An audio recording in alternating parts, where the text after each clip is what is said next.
Milwaukee, pwede rin. Magandang araw sa inyong lahat.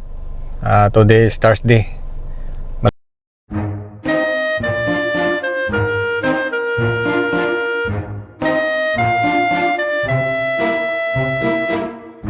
Ngayon, nag-uumpisa na kaming magliligpit ng mga gamit sa bahay para ilipat sa bagong lilipatan. Pupunta ako ng Home Depot. Bibili ako ng mga toolbox para i-separate ko yung mga tools ko. Samahan niyo ako guys. Bye-bye. Ang hirap maglipat ng bahay, no? Daming mga gamit na liligpitin, lalo na pagka hindi na kailangan. Maraming mga gamit na dapat i-dispose.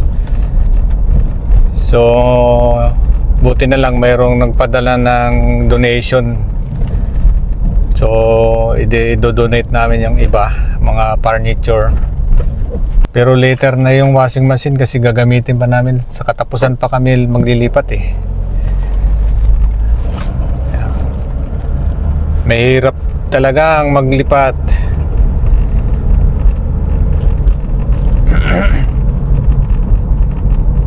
Maganda ngayong ngayon, sikat ng araw.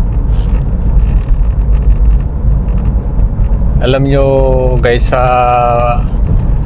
dito sa area ng San Diego, Miramisa area, mahal na ang dito, mahal na ang rentahan ng mga bahay. So pinakamababa dito 2,600 a month. Yan ang pinakamababa na yun dito. So yung bahay na aalisan ko, na yan $3,000 every month. So kung yung mga bata lang ang mag-uupa doon, hindi kakayanin. Kaya nag-decide sila na lumipat ng ibang bahay para makamura-mura ng kaunti, makabawas man lang ng kaunting halaga. Kasi ito pahirap na ng pahirap ang sitwasyon ng upahan dito. Although marami na rin nagbibenta ng mga bahay, pero ang mamahal naman. Hindi bumababa sa 1M.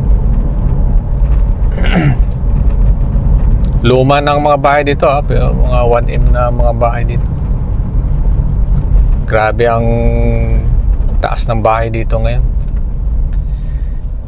Palagi ko i-donate ko na rin yung ibang tools ko na iba. Kasi wala akong mapaglagyan Yeah. Bakit kami naglipat ng bahay? Kasi nga wala na wala na akong income guys May income din ako pero part-time na lang. Siyempre nag-retire na ako sa aking main na trabaho. So kailangan na rin medyo magpahinga-hinga. Kasi kung abutin mo pa mga 65, so maganda sana 65 hindi na rin kaya ng katawan mo, hindi pa i-relax na lang. Huwag na masyadong maging huwag nagpa-stress sa trabaho. Medyo hirap na rin ng katawan, ng mga tuhod, ganon. Yan. Nakaliwa na tayo dito sa Home Depot. Ayan ang Home Depot guys. Ang Home Depot kasi dito sa California is the best na bilihan ng mga gamit sa bahay, mga pang remodel, lahat ng kailangan mo sa bahay mayroon dito. Kaya dito lahat ang takbuhan ng mga tao sa Home Depot para bumili ng mga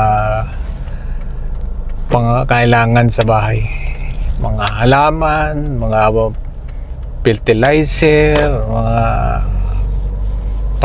carpentry, mga kahoy, yan marami, basta sa loob ng mga bahay. Magpa-park lang muna tayo.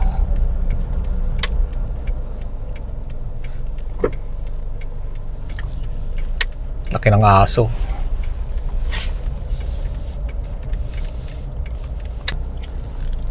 Yan. Okay. Wala na yung ano, yung $17 na yun, naubos na. Dapat kinuha ko na ang dati. Dito na tayo sa Home Depot guys, naghahanap ako ng toolbox. Kano ba ito? 39? Hindi kaya ito. May hawakan siya.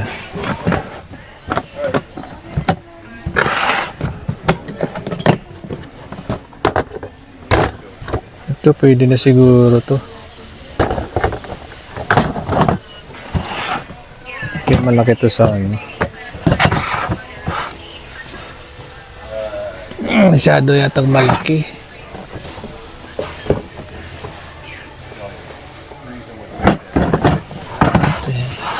Naunahan ako dun ha. Ito na lang dalawa.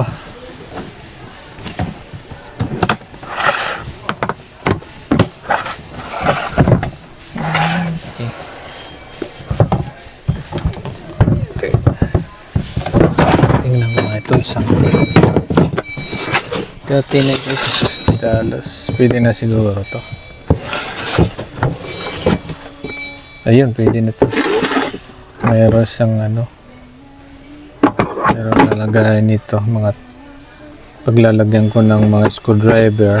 Dito yung mga ibang tools. Pwede na to. Kano isa? 39, so $40, so $80 lahat to.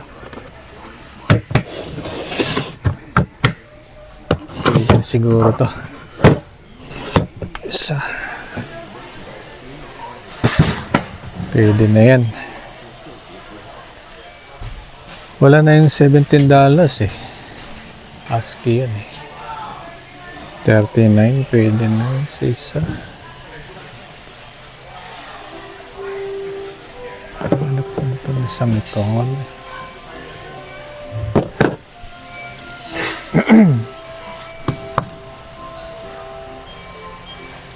Okay.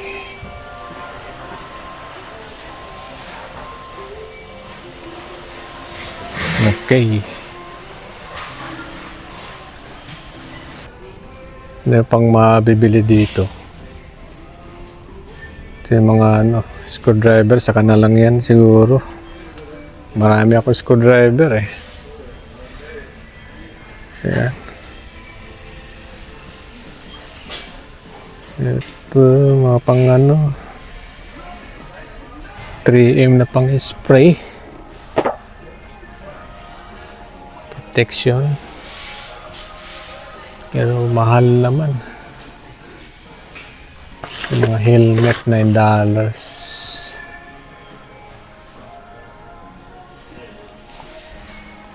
Yan na lang siguro.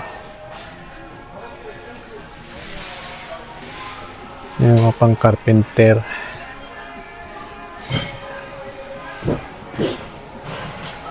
Ito yung mga Allen rings, oh. Ganda pa, oh.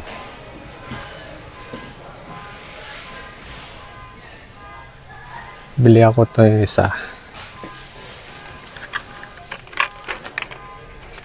Bilang nito. Dalhin ko sa Pilipinas. 36 itong isa. Ito 20. Ito na lang 20.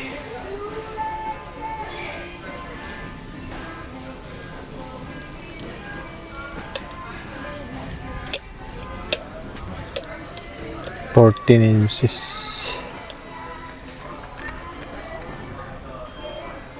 Dalhin ko to.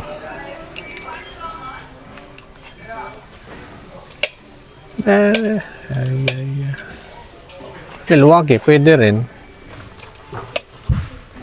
Milwaukee. 25.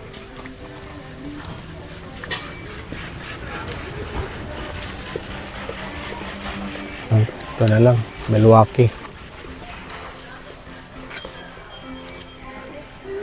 Dito maganda to, Milwaukee din eh. Kaysa Stanley. Tapos 25 feet, pareho lang naman. Tapos mura-mura. Okay, yan na lang. So, yan. Tapos na akong mamili ng mga toolbox dito sa Home Depot. Punta naman tayo sa sa Seafood City. Sa may Atlas, bibili ako ng balikbayang box. Yung matzo. Large. Mahal yata ako dun sa sa mga box. Pero $40 plus tax, 100 plus yung inaabot, no? So okay lang yan kasi kailangan ko ring malagay dito yung ibang tools kasi kaysa may lagay ko dun sa storage kasi kung kailangan mo kaagad, di wala kang tools, tatakbo ka pa sa storage. Mas maganda na yung mayroong stock dito sa loob na sasakyan para pag mayroong kailangan na tools, mayroon kang magagamit. Yan. Siguro yung mga jack ko, i-donate ko na lang yun. Gagamit na lang ako ng mga abanico na jack.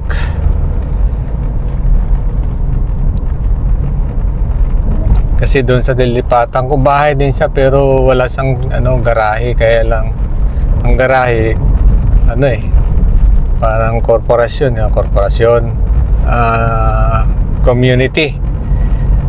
community yung garahe. Hindi ko alam kung sino ang magiging priority doon na magpa-park sa loob. Siguro yung may-ari dahil doon ang may-ari. Pero kilala ko naman yung may-ari, kaso mas maganda na yung mayroong tool sa likod. Okay, punta tayo ng Seafood City. Yan. Samahan niyo ko guys. Bye-bye. Yan, dito na tayo sa Seafood City.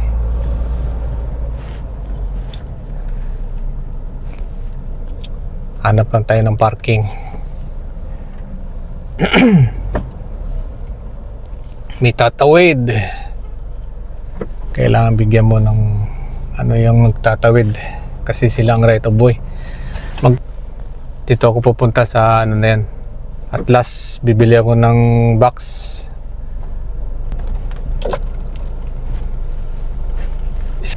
Ayan. Dito muna tayo mag-park.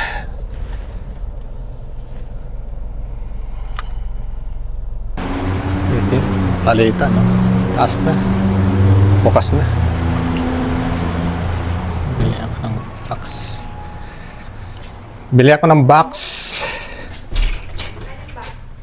Yun. Macho. 12. 12 ba? Ilan? Dalawa? Dalawa lang to. Dalawa, no? Sige, dalawa na lang para para magbalik-balik eh. Okay. Marami ako ipapadala. Siguro mga 8. Oh, i-drop mo dito. Pwede ba yung pick up yun? Pwede naman. Schedule ka lang. Okay. Gusto mo patawagin ko sila sa'yo? May phone number ba? May phone number ba? May number ka na? Wala pa eh. Wala pa. Sir, ayaw mo lang yan ganito? Free shipping po yan. Kaya po yan ang papadala din. Dalawa po. Ano ang pwede kong ilagay kaya dyan? Dilata po. Dilata, no? Opo, chocolate. Babayaran ko rin yung box na yun eh. Opo, malaras na naman. Isa lang, oh. Sige. Ay, wala na akong pera. Ay, naman.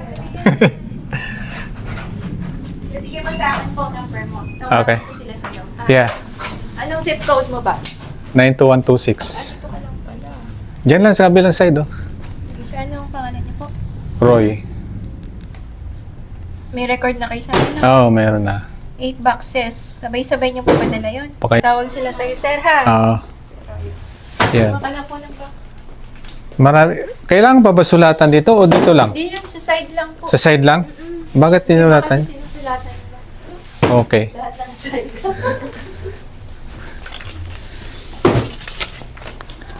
Okay, thank you.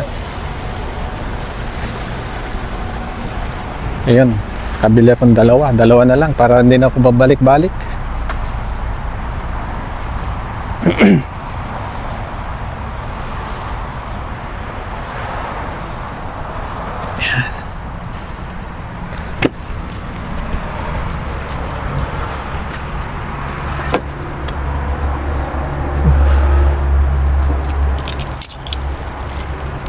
Grabe, no? Daming liligpitin.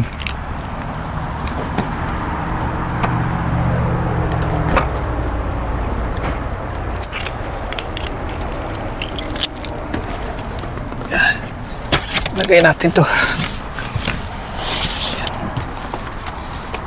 Yan. Ganda ng truck na to. Jeep. Okay. So, ayan guys, pauwi na ako ng bahay. Ayan, maraming dapat asikasuhin ngayon. Busy tayo ngayon. Yeah, okay lang. Yan talaga buhay, parte ng buhay yan eh. Paglilipat ng mga gamit. Okay guys, mag-watch kayo ng aking video hanggang dulo para naman makatulong kayo sa aking channel. At kung hindi pa kayo nakasubscribe guys, subscribe na rin. I-hit na lang ang likes saka share kung gusto niyo lang mag-share. At mag-comment na rin kung anong gusto niyo i-comment. Kung gusto niyo magpa-shoutout, then babanggitin ko kayo sa susunod kong vlog. Okay guys, bye bye.